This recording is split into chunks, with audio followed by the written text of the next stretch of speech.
Without passion in your life, you will die.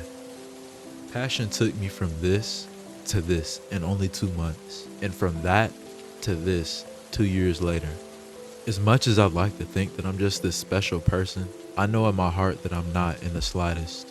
I am really just like the majority of you watching this video. I watch anime, play video games, and I obsess over lore and a bit of power scaling here and there. The thing that separates a lot of us though is passion and what we decide to do with that passion. Passion is defined as the intense desire or enthusiasm to do something, and it's important that we live our lives with a passion for something. My passion for writing brought me from an anxious and confused 18-year-old with no sense of purpose in life to a 21-year-old with a better idea of where I'm supposed to be and what I'm supposed to be doing with my life. Something important that I've learned in the past couple of years is that it's okay to have multiple interests and passions at once. As you can probably infer from this video, I'm passionate about fitness, gaming, creating content with a focus on my writing, and more specifically Warframe, since that is the gameplay that I'm using in this video. It's not bad to have all of these different things going on at once because you do not have to be a master at any one of these to find some sort of fulfillment in any area. I was actually a Division 1 track athlete, a Masters Overwatch player, and a Diamond Siege player all at the same time. And I wasn't nearly the best at any of these things, but I had some good times doing it. The most important thing you need to know is the role that having passion in your life can play. I've spoken about this in videos before, but I've been running track from the age of 8 to 20 years old, but that didn't always look the same for me. I've run for 5 different teams throughout the years, and my progress wasn't always linear as one might expect. I've been the best on teams and I've also been among the worst, but my passion for the sport never really died until about a year ago. When I first started experiencing the feelings of not loving what I was doing, I was really confused with myself because I gave up so much to get to that point. It didn't really make sense that I just didn't care anymore. I ended up having a bad relationship with my coach, and I also got hurt pretty much on cooldown, effectively killing my career early on in college. As a part of the rehab process that some of the athletes would have to go through, we would modify our practice days and weight room sessions to compensate for the loss of whatever body part we hurt. Going through that and feeling a bit ostracized took a big toll on my mental because I knew that I was on the horizon of new peaks that I had never seen in my career up until that point. But the dreaded and somewhat monotonous rehab led me to more and more sessions alone in the weight room while my teammates would travel the country to compete. I won't lie, this was a quite depressing point in my life because no one could really understand what I was going through.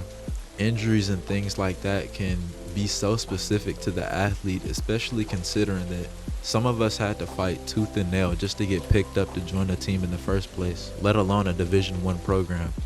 Spending all of this time alone in the weight room gave me an appreciation for bodybuilding and just overall fitness that I never knew I would have. I would often catch myself watching Sam Sulek videos here on YouTube, and I grew to appreciate them and how relatable he was, since we're roughly the same age. The more interested I grew in that gym culture, the less interested I became in track and field, and eventually I had no interest at all. This can be seen as something sad because I seemingly gave up on the sport that I love and came up short, and I still deal with that mental damage from that, but I don't think it has to be a failure. I simply did what I was passionate about until I wasn't passionate about it anymore. In a way, I kind of respect myself for not taking the offer to return to the team this year because it would be disrespectful not only to my teammates who did still have that passion, but for the sport of track and field itself. Throughout the whole process, I've learned a lot about who I am and what I want, and it's perfectly fine that that doesn't look how I thought it would. Another thing that I've been dealing with more recently is where I want to go with this YouTube channel. When I made this channel, I set out to make videos on things that I was interested in, and for a while it was multiverses, but my interest in it has been gradually waning for a little while now. There was a time when I was passionate about the game, but I really just can't be asked to care as much as I did when I started, but that's fine as well.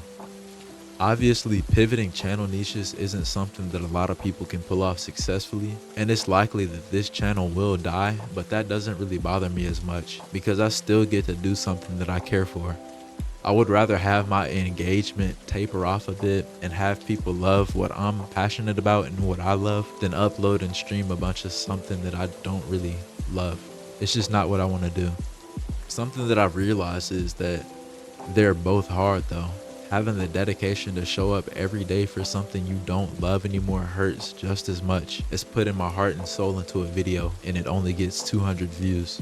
I'm obviously not making thousands of dollars here on YouTube yet, but getting to share what I create makes me feel like the richest person alive sometimes.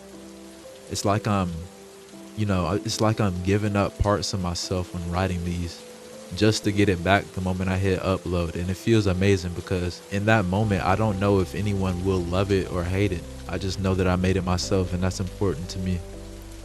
But that is gonna do it for this video. Be sure to like the video if you liked it, and subscribe if you like these more chill, talking kind of videos. These are my favorite kind of videos, not only of mine but of other creators here on YouTube, because it really just, I don't know, it just tickles my brain a little bit.